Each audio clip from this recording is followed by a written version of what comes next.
Hello welcome to my channel मु आपण मानक पई एक गुरुत्वपूर्ण वीडियो नहीं कि आइछि आउ एटा होची स्कूल खोलिबो कैंपस सफा कर एही तारिख रे समस्त विद्यालय खोला जिवो आउ विद्यालय गुडिको खोलिबा पूर्वरु आपण माने विद्यालय गुडिको रे कोन कोन करिवे कोन कोन न करिवे आउ केमिति सजाइबे आउ केते तारिख रे आपण माने स्कूल को जाई कि जॉइन करिवे मु डिटेल से वीडियो रे आलोचना करिवि आउ आलोचना करबा पूर्वरु जो माने चैनल को नुआ कर देखुचंती चैनल को सब्सक्राइब करंतु वीडियो को लाइक करंतु एवं सांग साथी मानक सहित शेयर करंतु जहाँफल कि समस्त हेल्पफुल रहिबो आउ वीडियो को शेष पर्यंत देखंतु डिटेल स्कूल खोलिबा विषय आपण माने बुझी पारिबे।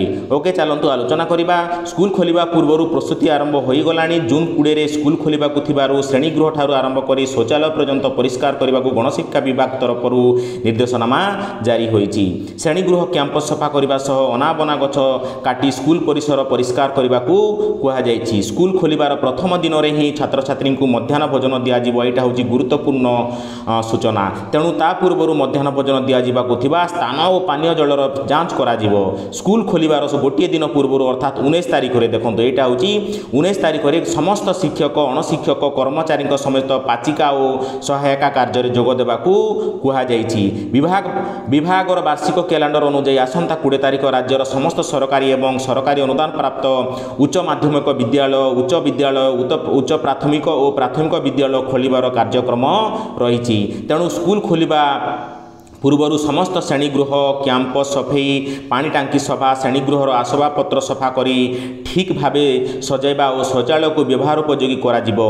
छात्र छात्री मध्याह्न भोजन पाई रोषेई घर गैस चूल्हा परी आनुषंगिक प्रस्तुति स्मार्ट श्रेणीगृह ई लाइब्रेरी सह इंटरनेट संयोग सुनिश्चित करने पाई समस्त जिला शिक्षा अधिकारी डीईओ को निर्देश दिया जाइछि। स्कूल स्वच्छता नहीं समस्त कार्य होईछि कि नहीं ताहा जांच करने को जिला और राज्य स्तरीय टीम को परामर्श दिया जाइछि। विशेषकर जिला और ब्लॉक शिक्षा अधिकारी माने एही दिगरे गुरुत्वपूर्ण भूमिका ग्रहण करिवे।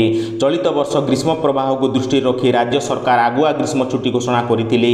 पाखापाखि 2 मास पर स्कूल खोलिबा को जाउथिबारु मध्याह्न भोजनर खाद्यर मान उपरे अधिक गुरुत्वारोप करा जाइछि। एथर शिशु बाटिका ठारू 10वीं श्रेणी पर्यंत छात्र छात्री को मध्याह्न भोजन प्रदान करा जिवो। विद्यालय समस्त छात्र छात्री मध्याह्न भोजन मान जेपरिक ठीक रुहे सीआरसीसी और ब्लॉक शिक्षा अधिकारी माने ताहाको सुनिश्चित करिवे। प्रथम दिन विद्यालय प्रधान शिक्षक स्कूल परिचालना कमिटीर सदस्य शिक्षक माने मध्याह्न भोजन खाद्य खाइबा परे जाई पिला माननकू दिया जिवो।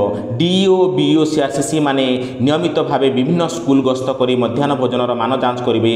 प्रति स्कूल रे खाद्य मान जांच रजिस्टर जेपरि पालन हुए सेति प्रति प्राथमिकता दिया जिवो। एटा होची गुरुत्वपूर्ण जे प्रत्येक विद्यालय रे जो आमर स्कूल रे खाद्य दिया जाउची सेही रजिस्टर अप टू डेट रहिबा पई गुरुत्व प्रदान करा जाइछि।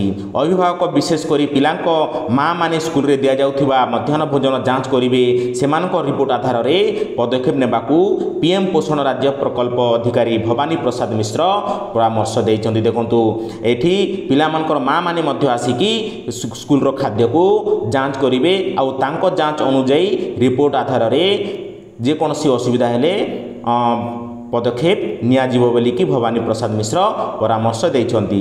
तापर नेक्स्ट आउ गोटे देखंतु तलको अछि 20 रे खोलिबो विद्यालय। खरा छुट्टी परे आसंता 20 तारिख राज्य रे खोलिबो समस्त विद्यालय। सरकारक पक्षरु विद्यालय पुनः खोलिबा तारिख विधिवत भावे घोषणा होई नथिले भी छुट्टी तालिका रे ए वर्ष खरा छुट्टी अवधि जून 19 पर्यंत रही। तेणु 20 विद्यालय खोलिबा नहीं प्रस्तुति चलीथिबा जना पड़ी।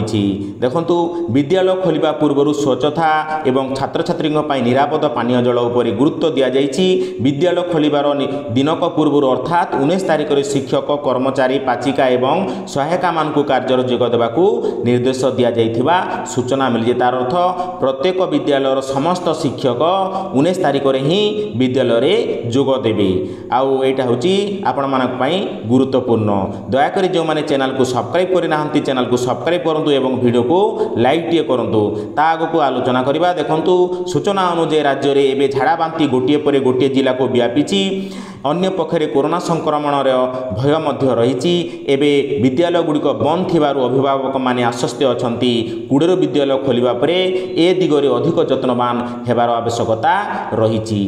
निकटरे विद्यालय और गणशिक्षा मंत्री नित्यानंद गंड गणमाध्यम कही जे विद्यालय खोलिले शिक्षक शिक्षयित्री को कोरोना संक्रमण नहीं सतर्क करा तालीम दिज्व बोलिकी कही अधिक स्वास्थ्य खराब हेले घरे रे छात्र छात्री विद्यालय गुड़िक पुणी खोलिबा परे समस्त छात्र छात्री शिक्षक शिक्षयित्री को कोरोना सुरक्षा व्यवस्था पालन करने को पड़ो। ठंडा भली लक्षण थिबा छात्र छात्री को विद्यालय में मास्क पिंधा कहुव। अधिक गुरुत्वर लक्षण थिबा छात्र छात्री को घरे रहिबा एवं अलगा रहिबा को परामर्श दियाजिबो बोली पूर्व मंत्री कहिथिले। विद्यालय खोलिबा परे सरकार को पदक्षेप उपरे अभिभावक नजर रही। विद्यालय पुनः खोलिबा नै प्रस्तुति एवं पदक्षेप संपर्क में खोर्धा जिला शिक्षा अधिकारी जिलार समस्त विद्यालय प्रधान शिक्षक अध्यक्ष को पत्र लिखि अवगत करिसंती।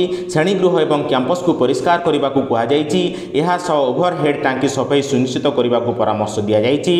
श्रेणीगृह एवं आसवाबपत्र को सफा करने परिस्रागार और शौचालय परिष्कार कर छात्र छात्री व्यवहार प्रस्तुत रखा कहुଯାଇଛି। मध्याह्न भोजन में निरापद व्यवहार किचेन बासन गैस स्टोव आदि सफा करने को निर्देश रही। समस्त छात्र छात्री निरापद पानीय जल उपलब्ध करने को कहुଯାଇଛି। यह थिला एही वीडियो रे डिटेल स्कूल खोलिबा को नहीं आलोचना।